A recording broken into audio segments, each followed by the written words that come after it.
श्री सच्चिदानंद सद्गुरु साईनाथ महाराज की जय। श्री सच्चिदानंद सद्गुरु साईनाथ महाराज की जय। अध्याय 3 श्री साई सच्चरित्र। दाभोलकर की बाला साहिब से बहस, हेमाड पंत की उपाधि, गुरु की आवश्यकता। दाभोलकर की बाला साहिब से बहस। गोविंदराव दाभोलकर जब शिरडी पहुंचे तो पहले ही दिन उनकी बाला साहिब से बहस हो गई। बहस का विषय था गुरु की आवश्यकता क्यों। दाभोलकर का कहना था कि जब कर्म करना आवश्यक ही है तो फिर गुरु की क्या आवश्यकता है। क्यों गुरु की पराधीनता स्वीकार की जाए। व्यक्ति को कर्म करते हुए स्वयं ही आगे बढ़ना चाहिए। गुरु आखिर शिष्य के लिए करता ही क्या है, वह तो सुखद नींद सोता है। इस तरह दाभोलकर जहाँ स्वतंत्रता के पक्षधर थे, वहीं बाला साहिब प्रारब्ध के पक्षधर थे। बाला साहिब का कहना था कि विधाता ने जो लिख दिया वह होकर ही रहता है। विधि के आगे तो महान से महान लोग भी विफल हो जाते हैं। फिर बाला साहेब विनम्र भाव से दाभोलकर से बोले कि भाई साहब, ये अहम भाव, यह थोथी विद्वता त्याग दो, ये आपके सहायक नहीं है। इस प्रकार दोनों में बहस होते होते काफी समय बीत गया, लेकिन परिणाम कुछ भी नहीं निकला। आखिर दोनों को ही यह बहस बंद कर देनी पड़ी।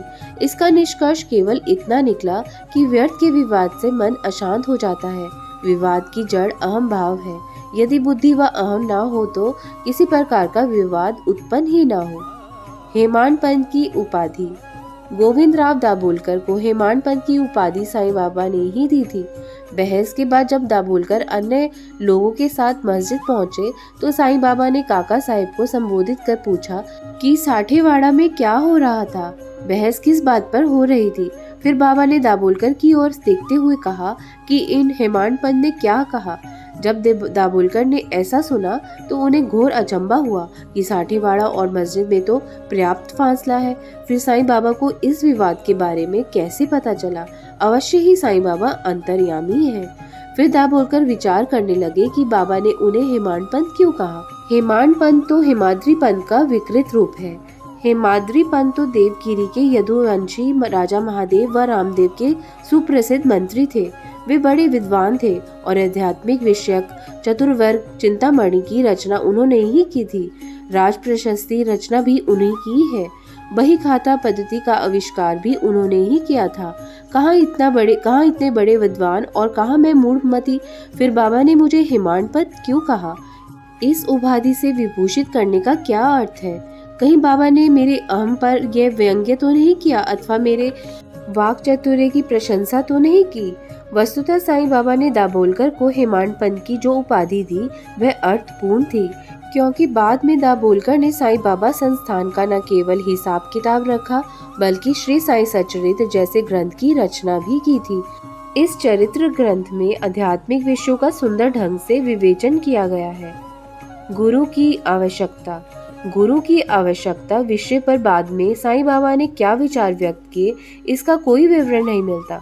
लेकिन काका साहिब दीक्षित ने जो लिखादि प्रकाशित किए हैं उनमें जो विवरण मिलता है वह यह है कि बाबा से भेंट करने के बाद अगले दिन हेमाड पंत व काका साहिब ने मस्जिद में जाकर जब बाबा से घर जाने की आज्ञा ली तो बाबा ने उन्हें आज्ञा दे दी। उस समय किसी ने प्रश्न किया, बाबा कहाँ जाए। तब उत्तर मिला, ऊपर जाओ। फिर प्रश्न किया, मार्ग कैसा है। तब फिर बाबा ने कहा, मार्ग अनेक है, एक मार्ग यहाँ से भी है, लेकिन यह मार्ग बड़ा कठिन है। इस मार्ग में शेर व भेड़िया भी मिल सकते हैं। इस पर काका साहिब ने पूछा, यदि मार्गदर्शक साथ हो तब।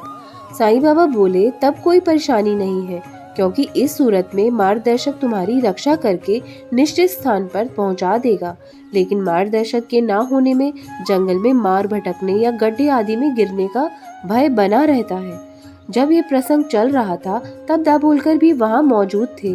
उन्होंने सोचा कि बाबा जो कुछ भी बतला रहे हैं वे वास्तव में गुरु की आवश्यकता विषय पर हुए विवाद का उत्तर है। इसके बाद दाभोलकर ने इस विषय पर कभी विवाद करने का दृढ़ निश्चय कर लिया। इस विषय पर हुए विवाद का निर्णय स्वयं साईं बाबा ने ही कर दिया कि आध्यात्मिक उत्थान के दो ही आश्रय हैं, श्रद्धा व सबूरी।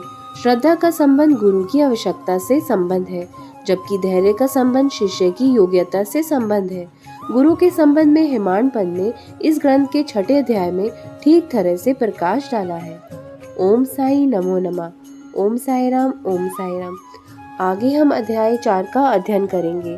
तब तक साईं स्मरण करते रहिए, अच्छे कार्य करिए, किसी का दिल ना दुखाइए, बाबा पर आस्था रखिए और अपनी भक्ति को बढ़ाने का निरंतर प्रयास करते रहिए। ओम साई राम। जय साई राम।